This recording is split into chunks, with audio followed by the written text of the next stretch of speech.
धवलाया शुभ्रवस्त्रावृताया यूनावृतनोत्तरः या श्वेतपद्मासनाया ब्रह्माञ्च्युतिशङ्करप्रभृतिदेवैः सदा वन्दिता शुभां पातु सरस्वती भगवती साम्यदोर्वेदोर्गलिदो धर्मणा अक्षत पुष्प हाथ में ले ले तथा कुष्णपत्नी नमः श्री सरस्वती देव्यै नमः महामने नामदेव संतुष्टो भगवान कमलापति सूर्यांश यथा वा ये गानारद योगी प्राणे पराणोग्रकांक्षिया पर्यटन विधान वार्ता तत्वस्ता जनाना प्रदेशानाला यानी संस्कृता पश्यन्ते पाप कर्मणि ते कायेन केतेथा दुघनाथो न दुघनाथो भवे ध्रुवन्ति सञ्चित्य विष्णुलोकं तदस्तुवा तत्तनारायणं देवं शुक्लवर्ण चतुर्भुजं शंखचक्र गदा पद्मन्माला विभूषितम् बोलो विष्णु भगवान की जय। खेती करे वनस्पति भावे गुरु में ये कम हाथ नहीं आवे। खेती करे वनस्पति भावे गुरु में ये कम हाथ नहीं आवे। ये भी तो अर्थ जो है कि अगर तुम ध्यान तुम दूसरी तरफ लेते हो न कथा को लाभ लेते हो और वो काम बन पाए, इसलिए भगवान की कथा को एकाग्र मन से श्रवण करना चाहिए। एकदा नैमिषारण्ये श्रवणकार्या पितृक्ष्मणया सर्वेषु तम पौराणकम खलु।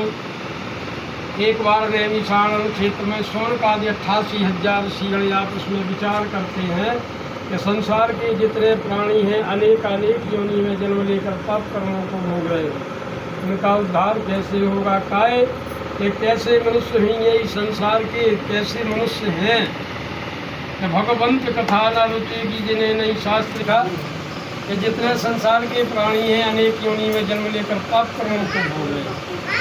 तो नारद जी महाराज के मन में एक भाव आता है, इन प्राणियों का उद्धार करने के निमित्त हमें कोई उपाय रखना चाहिए। तो नारद जी महाराज हरि गुणगान करते हुए बीड़ा बजाते हुए और भगवान विष्णु के पास गए पहुँचे। जाकर के नारद जी महाराज ने भगवान की स्तुति की। आदि मध्यांत हीनाय निर्गुणाय गुणात्मनि सर्वेशामादिभूताय भक्ता नामार्थ नाशने। हे भगवान, भक्तों के दुख को दूर करने वाले आप हो। शतरजतम सभी गुणों को उत्पन्न करने वाले आप हो। आदि मध्यांत हीनाय, आदि मध्य और अंत सब आप हो, आपकी जय हो।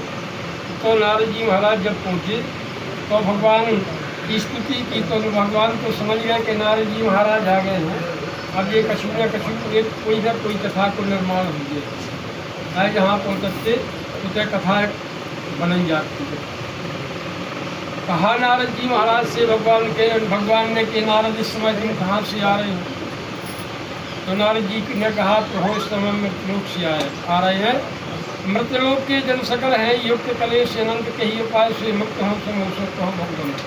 जितने संसार के प्राणी हैं अनेक योनियों में जन्म लेकर पाप कर्मों को भोग रहे, उनका उद्धार करने के निमित्त हमें कोई लघु उपाय बताओ, छोटे से उपाय बताओ।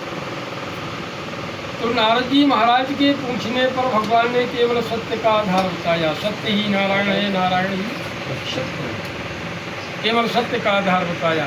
अब देखो चलो पंडित जी कथा करें, चलो सत्य को पालन नहीं हो, पंडित जी को एक घंटा 1.5 घंटा कथा में लगेगा, तो हुए का सत्य को पालन विधान है। पूछा भगवान से नारद जी महाराज ने, तो प्रभु इसका विधान बताओ, सामग्री बताओ। तो विधान में भगवान ने बताया है कि प्राणी को प्रातः काल उठ करके और शौचादि क्रिया से निमित्त होना चाहिए, मन में संकल्प करना चाहिए कि आज मैं सत्य का पालन करूँगा, सत्य रूपी नारायण भगवान के व्रत को करूँगा।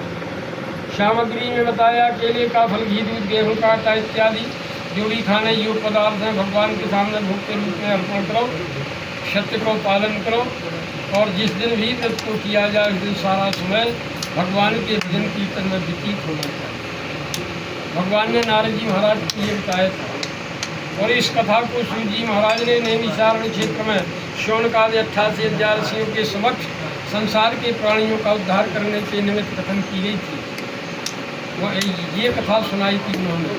इति श्री स्कंद पुराणे देवाखंडे श्री सत्यनारायण कथायां प्रथमो अध्याय समाप्त। गुरु सत्यनारायण भगवान की। अब देखो सूत जी महाराज ने नारद जी महाराज की कथा सुना दी। अब सूत जी महाराज से ऋषि लोग कहते हैं महाराज वो कथा सुनाओ हमें कि सबसे पहले मृत्युलोक में से मृत्युलोक में एक सत्ता की बात है। एक सतानंद नाम का ब्राह्मण था।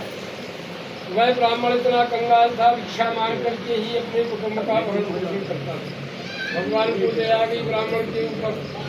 भगवान एक भिखारी ब्राह्मण का रूप धारण करते हैं और जाकर के ब्राह्मण के पास पहुंचे। भगवान ने पूछा, ब्राह्मण देवता ने तुम क्या करते रहते हो?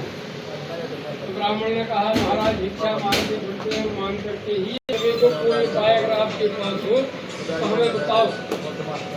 तो ब्राह्मण वेशधारी भगवान ने सत्यनारायण भगवान के रूप को बताया।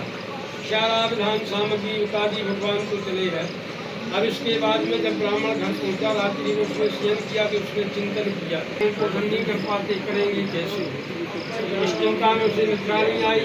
प्रातः काल हो गया, उठा ब्राह्मण, प्रातः काल शौचादी क्रिया से निवृत्त हुआ और भिक्षावृत्ति के लिए जाने के पहले उसने संकल्प किया, आज मांगने से जो मिलेगा उसी से व्रत करेंगे। तो भगवान की कृपा हो गई। कहाँ पहुँचा ब्राह्मण मांगने के लिए? जहाँ पर धर्मात्मा लोग रहते थे। देखो पैसा सब लोग होते थे। ब्राह्मण मांगने के लिए कहाँ पहुँचा? जहाँ पर धर्मात्मा लोग रहते थे। बहुत सा धन मिल गया ब्राह्मण को, मांगने से प्रसन्न हो गया ब्राह्मण। बाजार से सारा सामान मोल ले आते हैं, घर में आए, शाह कुटुंब में लेकर के उन्हें व्रत किया तो भगवान की कृपा से ब्राह्मण सारी संपत्तियों से परिपूर्ण हो गए। हर पूर्णमासी संक्रांति को नियम से व्रत करने लगे। जा कथा भी शिव जी महाराज ने सुना दी ऋषियों के लिए।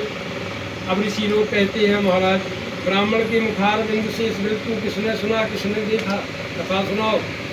तो शिव जी ने कहा, लकड़हारे जो कभी हमारे से देख रहे हो, ये सब सत्यनारायण भगवान की कृपा से प्राप्त हुआ है। तो जब ऐसा उसने ब्राह्मण ने कह दिया तो लकड़हारी ने कहा, महाराज हमें भी विधान बताओ, का हमारी भी दरिद्रता दूर हो जाए। सारा विधान सामग्री लकड़हारे के लिए ब्राह्मण ने बता दी। लकड़हारा लकड़िया लेकर के जाता है तो उसने भी सोचा कि लकड़िया बेचने से तो बाल बच्चन को भरण पोषण नहीं कर पाते, करेंगे कैसे? पर उसने संकल्प किया कि आज लकड़िया बेचने से जो मिलेगा उसी से व्रत करूँगा। भगवान की कृपा से उस दिन उसकी लकड़ियाँ मलयागर चंदन की हो गई, दुगने चौगने रुपयों में बिक गई। लकड़हारा प्रसन्न होकर के बाजार से सारा सामान मोल ले आया, घर में आया, साग कुटुंब में मिलकर के उसने भी व्रत किया। उस व्रत के प्रभाव से लकड़हारा भी सारी संपत्तियों से परिपूर्ण हो गया। हर पूर्णमासी संक्रांति को नियम से व्रत करता